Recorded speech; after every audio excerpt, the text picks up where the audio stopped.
What's going on, world? This is your boy Big Business. We're back here live, What's Real Hip Hop, taking it to a different level with this Trendsetters and Go-Getters of the Bay. A different episode this time around. We're branching out, bringing on artists and bringing on business people and kind of trying to put the knowledge back into the people, either through music or either through herbal remedies or things of that nature. What are you talking about? You're gonna find out on this episode. Got a couple of guests today, and I rehearsed the name, so I think I'm ready. Arminda Colon, she is a businesswoman, she's an herbalist, she has a technological company, just kind of fascinating what she's going to bring in store. So excited to have you kind of bringing the knowledge back into the arena, you know, because it's missing, especially in music and entertainment. Right. So we need to have that infused back. And also have my man Mike Maz here, amazing lyricist. You know, the substance in his lyrics is basically, it's not a lot of cats out here really doing it like that because there's a consciousness to your lyrics and there's still some improvisational type of skill. You know, you take it back to Africa and then go a couple different continents and come back with it. So glad to have you here, especially because you're lyrical. You know what I'm saying? And that's what it's all about, giving somebody enough to where it's like, man, what did he say? I need those what did he say type lyrics and that what did she say type knowledge. So I'm gonna ask you to brag on yourself a little bit because you do so much. You do so much, and I want you to tell listeners and crowd viewers what do you do and what you specialize in. Sure. Well, first of all, I'm a technologist, like he said, where I own a computer company where I'm a programmer, I make apps and websites and all that kind of stuff. So basically anything technical, I'm able to do it. I'm very talented with anything that comes as far as technology. I also have two businesses. One is MyCoCreations, where it's an eco-friendly company where I produce products with benefits. And basically those products are all natural, all the ingredients come from nature. And what we're putting into our body is just as important as we put onto our body. And so through my companies, which are MyCoCreations and Roots Are Us, I give the information to help empower people to make better decisions, because ultimately your health is in your hands. So yeah, I'm also an herbalist, like he said. MyCoCreations and Roots Are Us, they basically piggyback off each other. They're sister companies. One, I help people with their health and I sell seeds. The other, I make natural products, deodorant, hair products, makeup, all from nature. So basically I do a little bit of everything. And I'm so glad to have you here. And I know there's somebody out there in the audience, not the audience that we have here in the building, but they're like, what does that have to do with music? First of all, it has a lot to do with music because music used to reflect what was going on in the community, what was going on, and there are things that are happening that are destroying people that we're just not aware about. You know what I'm saying? Like body parts being sold on the black market, you know, certain stuff you already know in the water. You know what I'm saying? All these things are really happening. People are making music about it, but the truth is we already know that some of that music's not even getting out because who owns these record labels? The same people who are actually filtering the music are filtering the water. You know what I'm saying? So we gotta have some kind of knowledge to where, okay, this is what's happening, and that needs to be infused in people's minds when they make these decisions. You know what I'm saying? So that's why we have those people who didn't really understand why we have her here. That's why we have her here. And my man Mike Maz, are you international yet, man? You was out in Cali a little bit. I haven't been out of the country yet, but we are planning to go to Poland. I got a nice fan base out there. Shout out to my man Marcin Vitali, who's out there. He's a producer in Poland.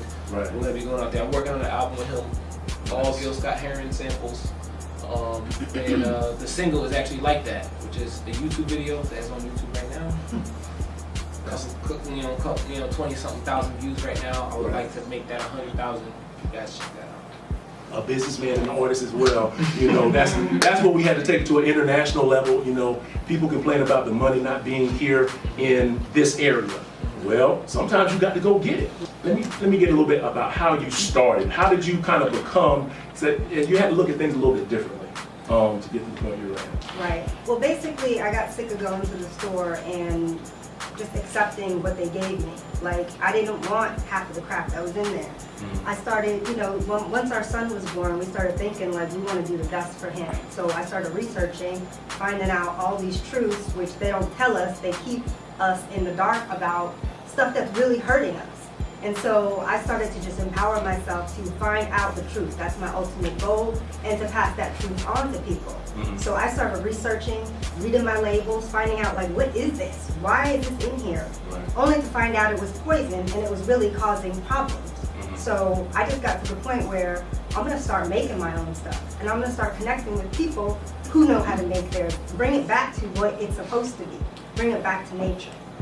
And that's how I got to where I am now. And I'm coming back to you in a second, but I wanted to kind of, you know, because this is important.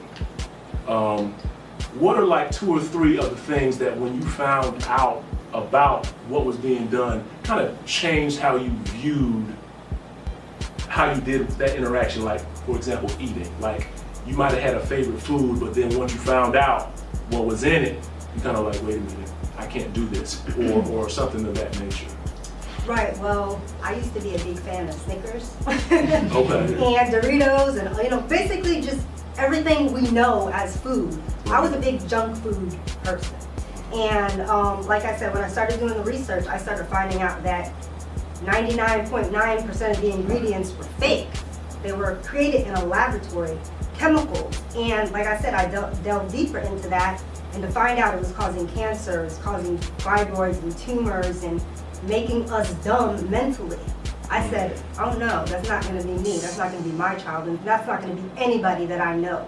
And so, like I said, I just delved deeper into the information because I just didn't want to keep accepting what they were giving me. Right. Something inside of me just said, no, don't accept it. And so I just started asking more questions. I've always been a truth seeker. Truth seeker, absolutely. So when people don't want to give me the information, that makes me go harder.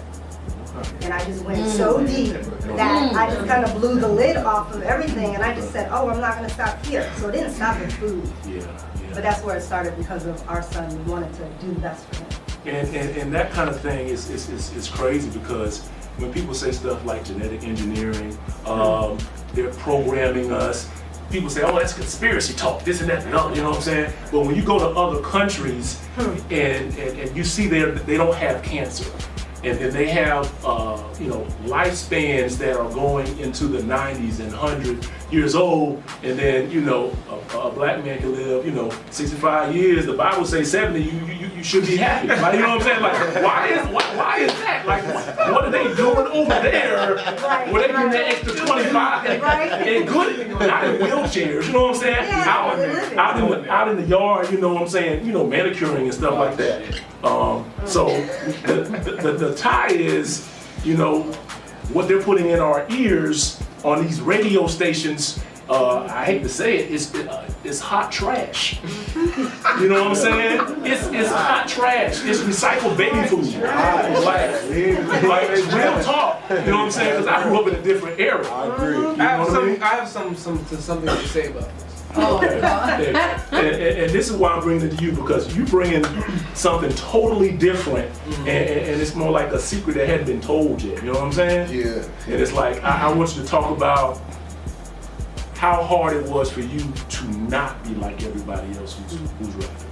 So I'm 28, you know, I'm not like 21, 22, you know what I mean? I came up in the era where lyricism was the highest valued element of what a rapper does, which would make sense considering that the rapper's only contribution to music would be the lyrical contribution, as opposed to the producer who creates most of the audio experience, you know what I mean? Now, beat selection is the responsibility of the artist at the end of the day, or their management. But I think what's happening in, well, I don't want to talk about that yet. Let's talk about my journey first. Right. So I came up battling, you know, in middle school, in the battle scene. Freestyle battles, you know, the punchline thing was heavy. One of my biggest reasons for rapping today was actually Jim, poster boy, was 106 in Park Freestyle Friday. Freestyle Friday let me know that, oh my God, I don't have to be a famous rapper to be on BET. I can just be a good battle rapper, and then I can get my shot through this. without having to go through all the politics of, you know, the music industry. Payola, rhetoric, all that. Right. And what ended up happening was I started writing songs, and, you know, I was using industry beats, so, you know, it wasn't really anything that I can monetize. You know, this is when I was 15, 16, you know. And I started to say, all right, well, let me start making beats. You know, I got Fruity Loops downloaded on my little compact Presario. You know what I'm saying? And, you know, I was rocking Fruity Loops, and I learned how to make beats on there. And then once I learned how to make my own production, I realized that my value as an artist got a lot higher. You know, once your value grows like that, to be a self-produced MC, and, you know, I consider myself to be a higher level MC, you know what I mean? It's like I'm in a wheelchair, I can't stand to run. 2 eyes on the prize like Indiana won. Red Fox by my side like I'm Sanford's son. If bars bullets, the wrong brother to hand a gun. Dreaming of China, the fried eel and camel hump. Letting my soul free. Red drop, couldn't find us in a nosebleed. Alright, that's it. And that's the type of stuff. The type of stuff you have to rewind to fully appreciate, and you reveal something else the second time you see it. That's what I like about the lyricism that you bring. And I'm gonna go back to you, because on your YouTube, not the YouTube, the Facebook page, the things you post have your brain like, it's literally like, I can't sleep the same, because I feel like I need to make an adjustment based upon what I'm seeing. And you know, we as humans, we want to preserve ourselves, you know, that flight or flight situation, you know what I'm saying? When you feel threatened, you know what I'm saying, you either go, the blood goes to the feet and the hands, you know what I'm saying? I'm either gonna stand or I'm gonna run, you know what I'm saying? But the information you provide is like, you're not quite sure, because you can't run away from Earth. and it's damn sure hard to fight the system. You know what I'm saying? So it's like you have to, it's like you're trying to swim against the tidal wave, so you almost have to say, okay, I'm gonna have to live different, or I'm gonna have to do something that is actually gonna have an impact on somebody besides myself, to feel like I have a purpose, like what you've done. You know what I'm saying? So it's one of those situations where I want to dive into, you said that you had to change, you know, things based upon your son and what you wanted for him. What are some of the things that you changed after finding out some of the things that we discussed as far as, you know, being an herbalist and the Snickers Dorito situation? What are some of the things that you changed so maybe some of the viewers can change aspects of their life so they can get more from it? Well, it's been 10 years, so it's a long process. I'm not gonna lie, I'm not gonna sit here and say, oh, it's real easy, just make the change. First, you just gotta mentally, you just gotta really want to do it. Willpower, that's the number one thing. You just gotta want it, like anything else, passion. Like my passion was my son, that's what pushed me. And basically, the first things we started doing was we didn't vaccinate him. We stopped when we found out. Just, no, there's no reason to inject my son with poison. I'm not gonna do it. The next thing we did, we started taking out all the white products out of the household. White sugar, white milk, white. Why? It's not because the products are bad, it's because they bleach it. If you're bleaching it, you're putting chemicals into it, you're taking out anything that was good for you, so what's left? Poison. You're just drinking poison. And what does that do to your body? It does ridiculous amounts of things to your body, but depending on who you are, you might not see it for 10, 15, 20 years. And at that point, you might not even have the ability to make a change, because with the GMOs, and that's the biggest thing, the biggest change I've made, I would say, is that we do not eat anything genetically modified. And why? If something is genetically modified, that means its genes were changed. It's no longer the thing. If you went to go eat a piece of chicken, it's not really chicken, it's fake. It was created in the laboratory. What's that doing to your body? That's changing your DNA. Right. You're no longer going to be having human babies. You're gonna have a part of something that's not real inside of you, and when you go to have babies, you're passing that on. That baby could have a mental retardation, a physical retardation, or it just could be they can't think properly. They can't live their life how they should live their life because of what we ate. So we have the power to do the right thing. It's just get that knowledge. Don't let them tell you what's right. Go seek it, because we got all the information. Right. We got access to everything. There's nobody can tell you what to do. You gotta seek it. That's what I would say is we started with the vaccinations, and started with what was in our refrigerator, what was in our house, threw it away, and just started finding better ways to eat. Think what's real. Like now I gotta research what is real. Right. I grow a lot of my stuff. I make almost everything from scratch. We make clothes, like everything. It came down to the point where I want to go back to the origin. I want to go back to what we really came from. Reconnect with who we really are.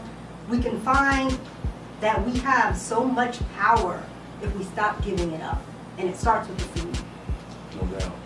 Mass, with your music, it's a situation, you throw events as well, but the events you throw, I want to talk about some of the events you throw, because you don't throw them in traditional venues. You know, people think all the time, I got to throw it in the club, you know what I'm saying? I got to have the stripper and throw 100 songs. Like, that wasn't the origin one. It used to be in the park. First of all, everybody could go, you know, it was a kid-friendly environment, and you left your hot dogs, hamburgers. Now, that might not be good, but I'm just saying, you know. Right, good intentions, you know. So, it was fun, you know. We had what we had, you know what I'm saying? We was in the hood. Right. Exactly, you know what I'm saying? But what it's turned into now, right? You know, the cesspool of redundancy. You know what I mean? Like, cash is king, and I'm talking about not what you do. I'm gonna comment on it. But go ahead. So, the type of events, tell them about some of the events that you do and how you kind of approach the music, and I'm not even gonna call it a music game, because game means people playing. I'm big business, I don't play. Right. You putting money into it, I don't think you're playing either. I'm not playing. So tell us a little bit about that journey in your events. Got you. So our event company was, we call the MyCoCreations. My initial business partner was B.O.B., the producer, who was the coolest motherfucker of all time. You know what I'm saying? Very, very fashionable dude. He's also a visual artist, graphic designer, composer. Like, he does everything. You know what I mean? And the first event we started was a beat battle. You know what I mean? A producer, what we call it a producer showcase, because we have 16 producers go head to head in a bracket style competition for a first place winner. And the first place we did it was this beautiful venue. It was across the street from Crowbar. You know what I mean?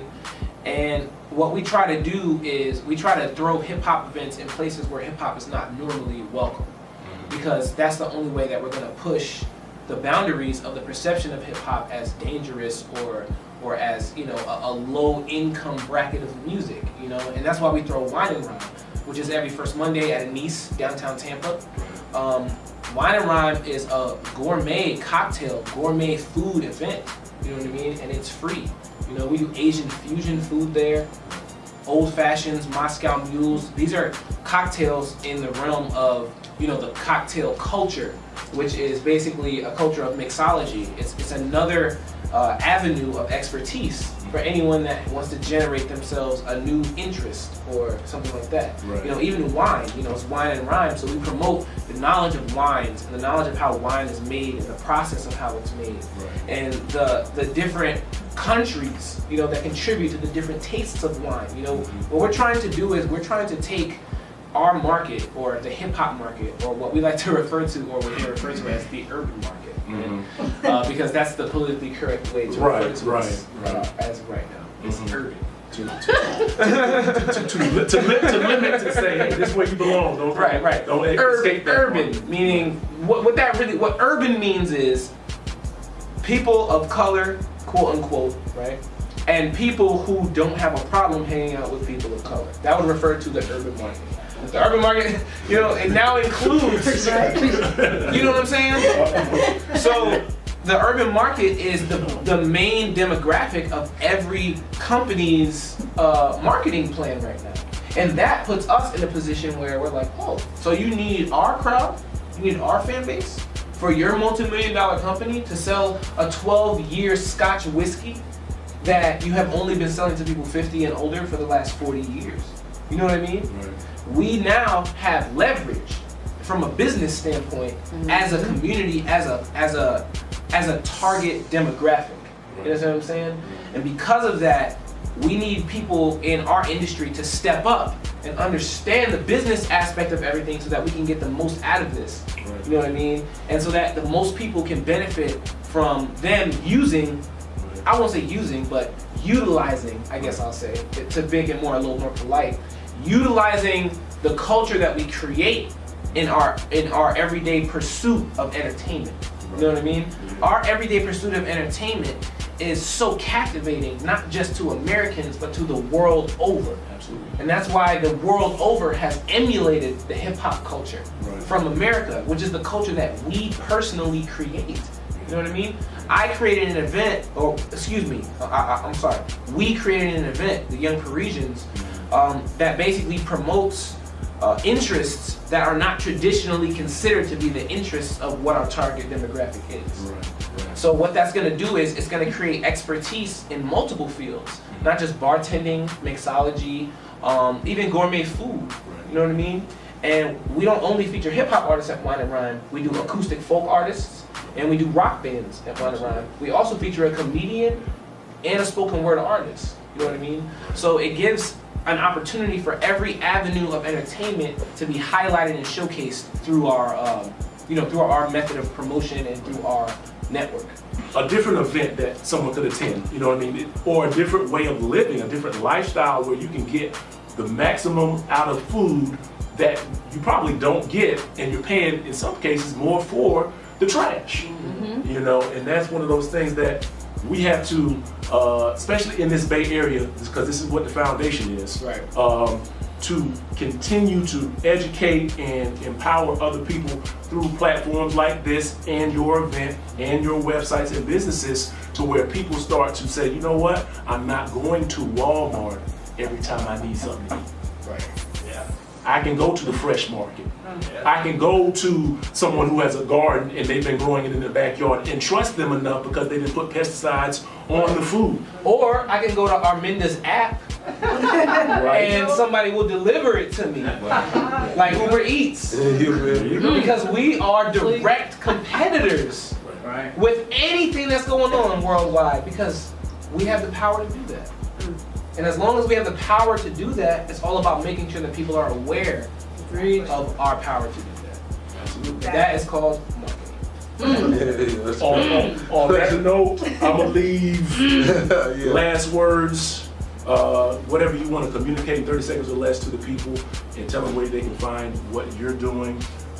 Oh man, I'm gonna let the ladies go first. Obviously. And I would just say, basically, you have the power, don't give it away. Put in the research, you got everything you need to find the information. Link with me, look for me, MyCoCreations, Arminda Clone. I have recipes, I give free stuff. I'm not all about the money, I'm about empowering people, helping you get what you need to make a change. So if you just Google Arminda Clone, you'll find everything about me. Really appreciate being here today. So, once again, my name is Mike Mass. Follow me on Instagram, please. Mike Mass Music.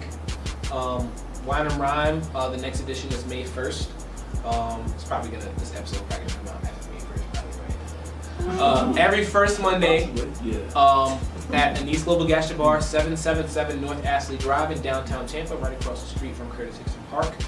We are going to New York City, May 13th through 19th. I will be on Sway in the Morning for the second time.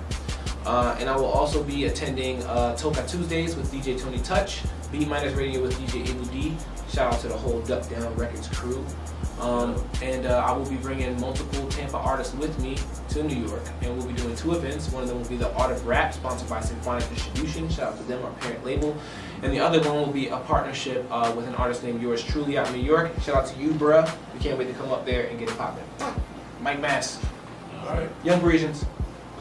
On that note, knowledge and power, you have it. You just gotta use it. We're out.